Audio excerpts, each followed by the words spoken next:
RMJ Movie Reviews back again. And this is with an on-the-fly movie review of The Equalizer 2, starring Denzel Washington. Um, First of all, y'all, before I actually go into this review, um, I just like for 1 second to just to digress a little bit out of the movie review and share something very personal. A friend of mine who I've grown up with and know for many years lost a battle uh, with her illness yesterday, and very young woman, and she has gone on to the other side. Very young person, taken too soon. Um, it was really hard when I found out about my longtime friend that I've grown up with, um, who has gone on. So all that being said, I just want to say that this movie review for the Equalizer 2 is dedicated to her and her spirit, and you know uh, I just like everybody to just kind of just give a tip of hat to my friend who has gone on, and I will never forget her. So this is dedicated to you, Urena. All right, and on to the Equalizer 2. The Equalizer 2.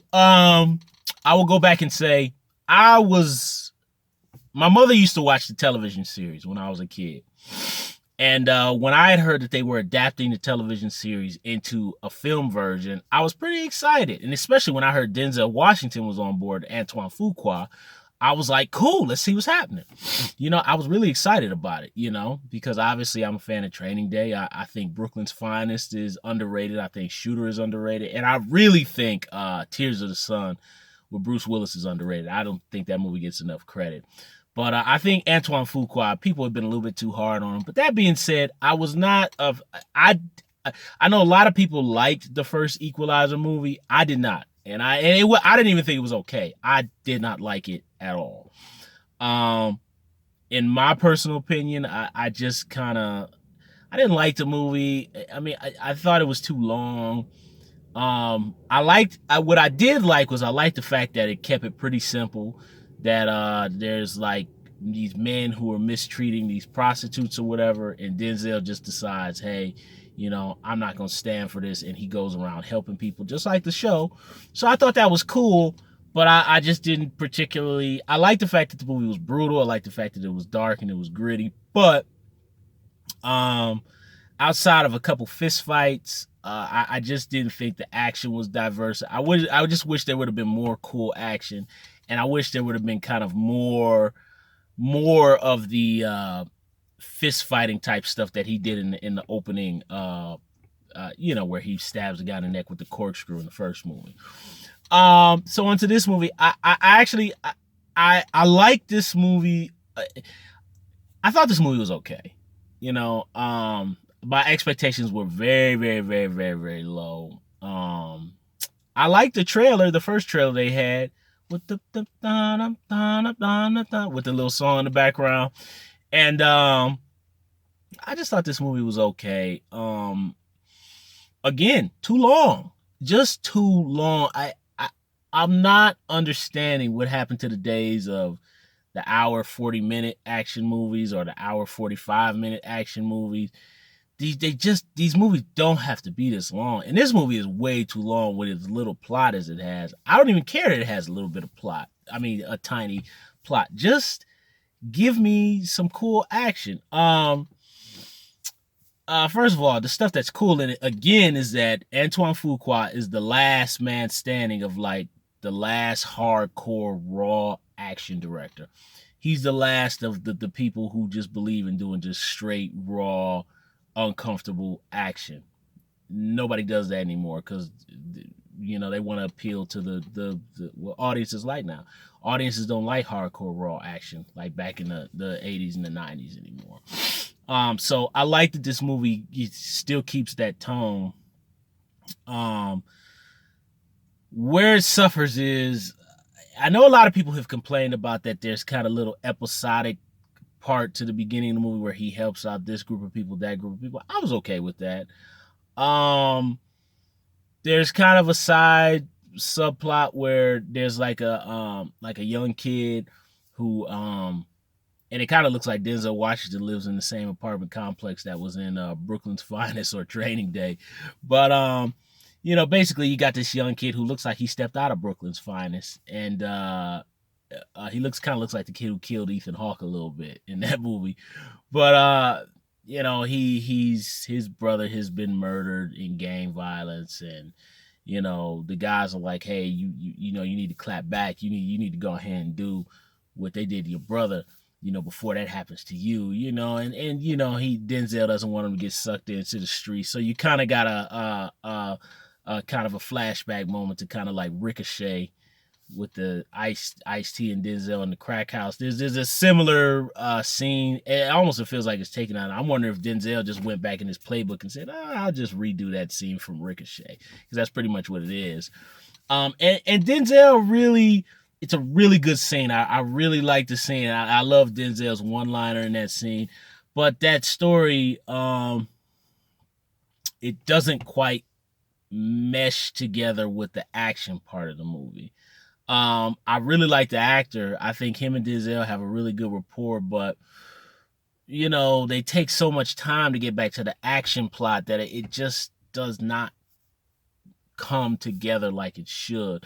I like the fact that they were trying to balance the raw action with the dramatic, but it just doesn't quite come together for me. But I think everybody's acting is good, and I didn't mind that it didn't have as much action, but it would have been nice if emotionally it all would have came together a little bit better, and it just doesn't quite come together. So those subplots really drag the movie down because it doesn't mesh with the action plot. Now onto the action plot. Flat out, this movie should have had more action. Just period. There's not enough action in here. There's a cool little part where he fights the guy in the car and the camera is going 360. Too short, ends too quick.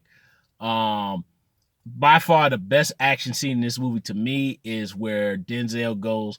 There's some frat business guys who did some unsavory things to presumably a call girl, and Denzel goes back to put a little Out for Justice style Steven Seagal butt whooping on these guys, and it's fantastic. It's fantastic. I mean, Denzel is doing some Out for Justice, Marked for Death, Hard to Kill, arm breaks, wrist snaps. It's the best.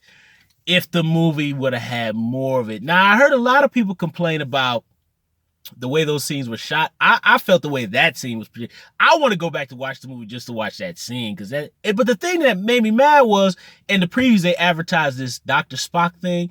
They took that out and they put a different version of it. I'm assuming probably for license issues. But they should have kept that version, because I like that version. The one they put in the movie was just like, nah, But that scene was just, I mean, it was the best. It was definitely a crowd. Everybody was amped. Everybody was amped in the theater. Like, everybody was like, ooh, ooh, ooh. Like, it was a lot of old SHIT moments. It was great.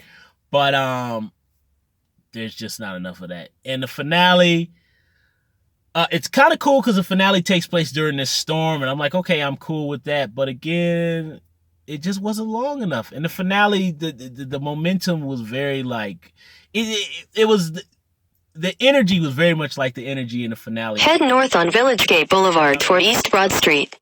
I'm sorry guys, that's my map thing. Thank goodness that it wasn't as dour as the ending in the first movie where he shot the guy with the nail gun and the guy was like, I hated that ending to the first movie. That's what ultimately, I was kind of on the fence, like, do I like it, do I not? But that ending with him killing the guy with the nail gun and the guy going like that ultimately made me say, I hate the first Equalizer. And that was the Equalizer is like the first Denzel movie that I have straight out disliked since John Q. I know everybody likes to deride, it's you know what I mean by D-Rod, guys. John Q. And John Q is so dramatic. John Q is a horrible movie. That movie stunk. It is just so generic. And I hated it when it came out. Everybody was looking at me like, you're wrong, John Q. There's only critics who got it right were Ebert and Roper. They gave it 2 thumbs up. John Q is horrible. The only good moments in that movie are like between Denzel and James Woods and Anne H. The moments with Ray Liotta and Robert Duvall. That stuff is great. But outside of that, that movie is cookie cutter TV garbage. I hate John Q. And Equalizer was added to that list. Equalizer 1. Equalizer 2, this one's a little bit better. But again, a lot of subplots that don't really add up to much. The action plot, although thin, that's okay, but there's not enough action. There's not enough bone-crushing moments. I can't really recommend this movie. I really can't. I just can't see, at least to me, it just felt like it was a waste of time overall. I'm dedicating 2 hours and I'm hoping to get something out of it, and there's just a lot of just draggy type moments. And if you're gonna be equalizing, give me some more wrist snapping. So Misfire to me, a little bit better than the first one. It's okay. I would give this movie like a 6.5, almost 7 out of 10. But I can't recommend Equalizer 2. So thumbs up the video, subscribe to the channel, share the video. Don't forget to hit the little bell and leave comments down below about the Equalizer 2. And this review was from my friend who's gone on. RMJ Moore Reviews. I'll see you soon.